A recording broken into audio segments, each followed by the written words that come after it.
Hey clubbers, today we're going to look at how we can paint two oval shaped objects. I'm going to label one of them as pebble and the other as egg, as you can see from the reference image I have on the top left hand corner. So these two are similar in shape, so we're going to color them differently. Alright, going to take out our trusted watercolor cakes. And before that, you need to get your 2 containers of water. Okay, I'm going to sort them around so that you will be able to see that there's one for washing and one for using clean waters. Now, from the set of brushes that you have, choose one that you're comfortable to work with. I have one that is quite broad. I'm just going to use this yellow one. And of course, we need a paper towel. I like to use toilet roll because I can always get a fresh sheet of paper towel on the go. So I'm going to put them and lay them close by so it's easier to use. You can also follow along if you want to do the same. Right, always clean your brush and check that it's very clean before you start painting again. So I'm just going to get to work on the undercolor, which we call it the base. We're just going to color them with brown. Okay, just a quick swirl. You know that actually I follow the contour of the shape. There's an oval shape around. Okay, just a very thin coat of brown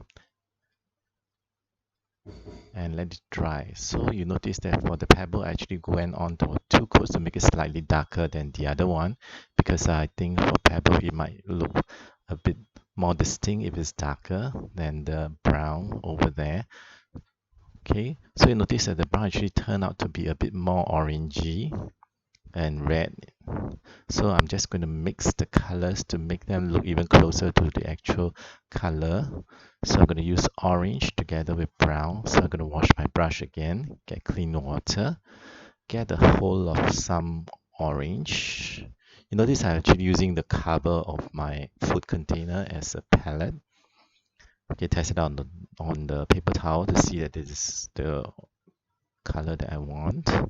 And then I'm going to mix in my brown and check again. Yep, maybe this will do. And I just have to dilute it further with water and quickly paint over the darker areas and avoid certain part because I want to leave it with a little bit of highlight because you know there's a little bit of sheen over the egg. So I'm not going to coat that and leave it with a very tiny bit of white. And then you know that I'm actually dotting over the pebble side so that it creates some kind of a texturing going on. It can be quite random, but you can actually look at the image as reference to get a closer to the image with your dotting. All right, now it looks a bit too dark, but don't worry, we're just going to let it dry, and you'll find that once it's dry, you can actually see that the colors become lighter.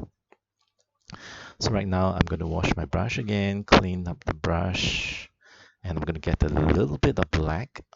Okay, I'm not too sure how dark it is. That's why I'm going to work on the paper towel before I washed over. Now it might look like I'm actually making a black patch on the egg, but actually it's just to work in the darker tones. And then for the pebble, I'm just going to make it more distinct by making the black more pronounced, and then I'll tint it down with water. I don't get any more new colors from the color cake by using the dirty brush or the colors that's already in my brush. I just add some water to it, and then I would just wash over to create the darker tone over at the pebble side.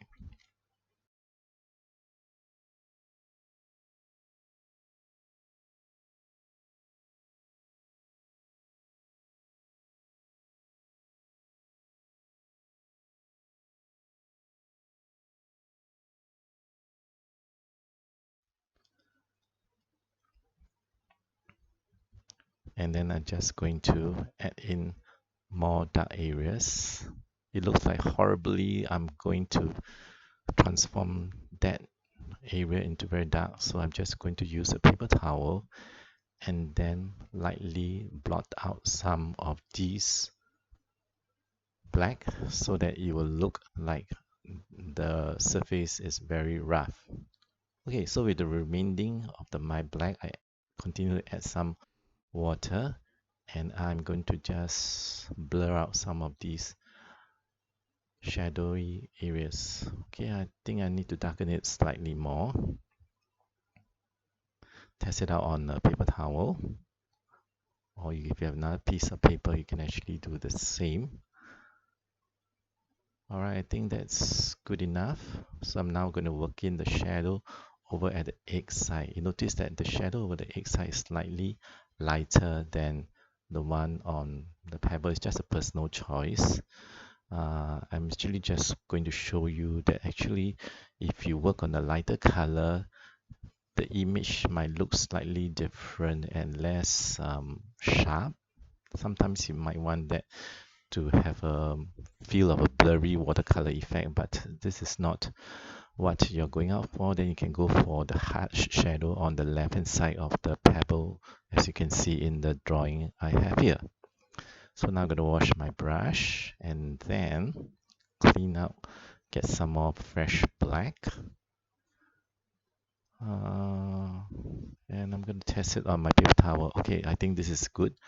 I'm just going to draw it in the harsh line, just like this one over here on the pebble side, so that it looks like that it is landing on the table or on the surface. All right, so likewise, for the egg, I might do the same, but just before I do that, I'm just going to take out more colors from my paper towel so that it won't be too thick of a black, and just lightly touch the surface or the contour that is resting on the surface of the table in that sense.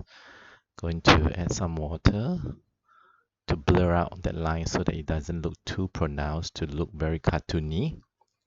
Okay, just going to do that and let it dry.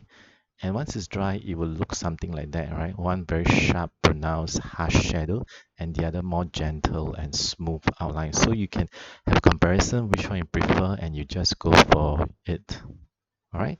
So I hope you learned something today, and you might want to try out using the image that I've already shared on your course and look at it as a reference image and start to your drawing. And I'll see you again another time.